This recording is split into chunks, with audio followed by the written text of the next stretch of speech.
Jaundice को हम hyper बिलीरुबिनेमिया या फिर एक्टेरस नीडेटर में बोलते हैं। जॉन्डिस का होता है कि yellowish discoloration of body tissue due to increase bilirubin level. Bilirubin level के ज़्यादा होने से जो बॉडी के टिश्यू है वो येलो कलर में शो हो जाते हैं। जो नॉर्मल लेवल है वो 1 mg/dl से 1.3 mg/dl होता है। लेकिन न्यूबॉर्न में क्या है, जो येलोइश डिस्कलेशन है तो अगर वो 5 mg/dl से ज़्यादा हो जाएगा, और अडल्ट में 2 mg/dl से ज़्यादा हो जाएगा तो येलो डिस्कलेशन देखने को मिलेगा। जो टाइप्स हैं वो मेनली दो होते हैं, physiological jaundice and pathological jaundice. First है फिजियोलॉजिकल जॉन्डिस में occur due to normal physiology and functioning of body. Body की नॉर्मल फंक्शनिंग और नॉर्मल फिजियोलॉजी की वजह से जो जॉन्डिस होता है वो फिजियोलॉजिकल में, जैसे कि इंक्रीज आरबीसी काउंट। अगर आरबीसी काउंट ज़्यादा हो रही हैं तो जो आरबीसी का लाइफ स्पैन है वो कम होगा, या फिर लीवर इमेच्योर है, या फिर deficiency of UP PGT due to immature liver की वजह से uridine diphosphate glucuronyl transferase enzyme जो होता है उसकी कमी हो जाती है। ये क्या करता है, जो अनकॉन्जुगेटेड बिलीरुबिन को कॉन्जुगेटेड बिलीरुबिन में चेंज करने में हेल्प करता है। अगर इसकी डेफिशिएंसी हो जाएगी तो नॉर्मली फिजियोलॉजिकल जॉन्डिस देखने को मिलेगा। Sub optimal breast milk jaundice या ब्रेस्ट जॉन्डिस क्या है? Decrease breast feeding, increase recirculation of bilirubin from GI to blood. अगर ब्रेस्ट फीडिंग अगर हम नहीं करवाते हैं, जिसकी वजह से क्या है, जो रीसर्कुलेशन ऑफ बिलीरुबिन में वो रीसर्कुलेशन होगी, जिसकी वजह से क्या है, जीआईटी से ब्लड में चला जाएगा। नॉर्मली जो फिजियोलॉजिकल जॉन्डिस है वो अपीयर होता है आफ्टर 24 आवर्स ऑफ बर्थ के 24 आवर्स के बाद फिजियोलॉजिकल जॉन्डिस अपीयर होता है, जो सेल्फ रिजॉल्व हो जाता है। अगर बच्चा प्री टर्म है तो 10 से 14 दिन में, अगर टर्म है तो 7 से 10 दिन में ये नॉर्मली ठीक हो जाता है। नो नीड ऑफ ट्रीटमेंट, इसमें कोई सी भी ट्रीटमेंट की ज़रूरत नहीं होती है। इसमें जो सीरम बिलीरुबिन का जो लेवल है वो नेवर ग्रेटर देन 15 mg/dl से ग्रेटर नहीं होता है।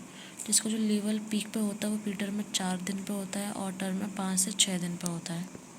दूसरा pathological jaundice due to any disease condition, या फिर किसी भी एनोमैलिटी या डिसीज कंडीशन की वजह से अगर जॉन्डिस होगा तो वो पैथोलॉजिकल में आएगा, जैसे कि हीमोलाइटिक डिसीज़।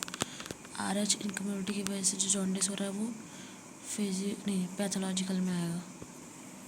एबी इनकम्युनिटी के बाद sickle cell anaemia, G6PD deficiency, जैसे कि ग्लूकोज 6 फॉस्फेट डिहाइड्रोजेज, जो फ्री रेडिकल होता है जो हीमोलाइसिस करता है, मतलब जो ब्लड को डिस्ट्रॉय करता है। वायरल हेपेटाइटिस या फिर ऑब्स्ट्रक्शन ऑफ सीवीडी, कॉमन बायोडक्ट का अगर ऑब्स्ट्रक्शन हो रहा है कंजेनाइटली, उसकी वजह से भी पैथोलॉजिकल जॉन्डिस होगा। जो पैथोलॉजिकल जॉन्डिस होता है वो 24 घंटे के अंदर ही अंदर दिखता है। इसके लिए ट्रीटमेंट रिक्वायरमेंट होती है, क्योंकि इसमें जो बिलीरुबिन का लेवल होता है वो 15 ग्राम/dl से ज़्यादा होता है। Sign and symptoms of jaundice में येलोइश डिस्कलेशन देखने को मिलेगा बॉडी टिश्यू में, जैसे कि नेज़ोलेबियल फोल्ड जो है वहाँ येलोइश, टिप ऑफ नोज पे येलोइश, स्क्लेरा पे येलोइश, पुअर सकरिंग रिफ्लेक्स, बच्चे में जो सकिंग करे वो रिफ्लेक्स जो है वो पुअर होगी, फीडिंग में पुअर होगी, ग्रोथ कम होगी, और कनिक्टेरस देखने को मिलेगा। कनिक्टेरस मतलब जब सीरम बिलीरुबिन लेवल 20 से ज़्यादा होगा तो जो हमारे ब्लड ब्रेन बैरियर क्रॉस करेगा तो ब्रेन के टिश्यू डैमेज होंगे, ब्रेन के टिश्यू डैमेज होंगे तो एनसेफेलोपैथी देखने को मिलेगा, जिसको हम कनिक्टेरस बोल रहे हैं। डायग्नोसिस फिजिकल एग्जामिनेशन करेंगे। इनग्राम एक्टेरोमीटर, इनग्राम एक्टोमीटर में क्या होता है, एक स्ट्रिप होती है डिफरेंट शेड की येलो कलर की, is used to place the strip on the face पे, हम बच्चे फेस पे रखते हैं, कंप्रेस करते हैं।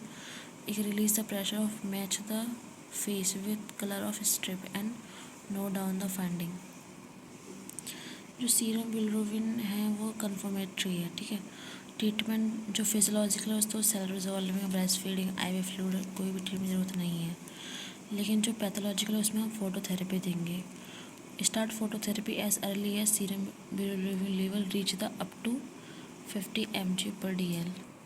यूज़ फ्लोरेंस लाइट, इसमें हम फ्लोरेसेंट लाइट की यूज़ करते हैं। जो फ्लोरेसेंट लाइट होती है वो कॉम्बिनेशन होती है ब्लू और वाइट लाइट का। इसका जो वेव लेंथ होती है वो 420 से 600 nm होती है, नैनोमीटर होती है। Keep the source of phototherapy at the distance 45 centimetre from the baby. बच्चे से जो फोटोथेरेपी की जो दूरी है वो 45 सेंटीमीटर होनी चाहिए। टाइप्स ऑफ फोटोथेरेपी दो हैं, सिंगल सरफेस और डबल सरफेस। सिंगल सरफेस में provide phototherapy on single surface of the body के सिर्फ एक ही सरफेस पे हम थेरेपी देंगे। और डबल में provide phototherapy on both anterior भी और पोस्टीरियर भी, दोनों तरफ फोटोथेरेपी प्रोवाइड करवाएंगे बच्चे के। इसमें क्या दो मैकेनिज्म एक्शन होते हैं, एक तो फोटो आइसोमराइजेशन और फोटो ऑक्सीडेशन। फोटो आइसोमराइजेशन में क्या होता है, जो अनकॉन्जुगेटेड बिलिरुबिन है उसको जो कनकॉन्जुगेटेड में करता है, और फोटो ऑक्सीडेशन में क्या है, बिलिरुबिन का ब्रेक डाउन में करता है जिसके उसका लेवल कम हो जाए। रोल ऑफ नर्स देखें तो expose the baby as much as possible, baby को पूरा एक्सपोज करना है, उसके सिर्फ जेनेटल्स और आई को कवर करना है, उसकी पोजीशन हर 2 घंटे में चेंज करनी है, ब्रेस्ट फीडिंग देनी है हर 2 घंटे में, उसका टेम्परेचर हर 2 घंटे में चेक करना है, सीरम बिलिरुबिन लेवल चेक करना है every 12 hours, maintain hydration and baby का हाइड्रेशन मेंटेन करना है। Discontinue phototherapy when serum bilirubin reach up to 2 से 3 mg पर इसको, तब हम उसको फोटोथेरेपी को डिसकंटिन्यू कर देंगे। फोटोथेरेपी की वजह से कुछ कॉम्प्लिकेशन शो होते हैं, ब्रॉन्ज बेबी सिंड्रोम, हाइपोथर्मिया और डिहाइड्रेशन।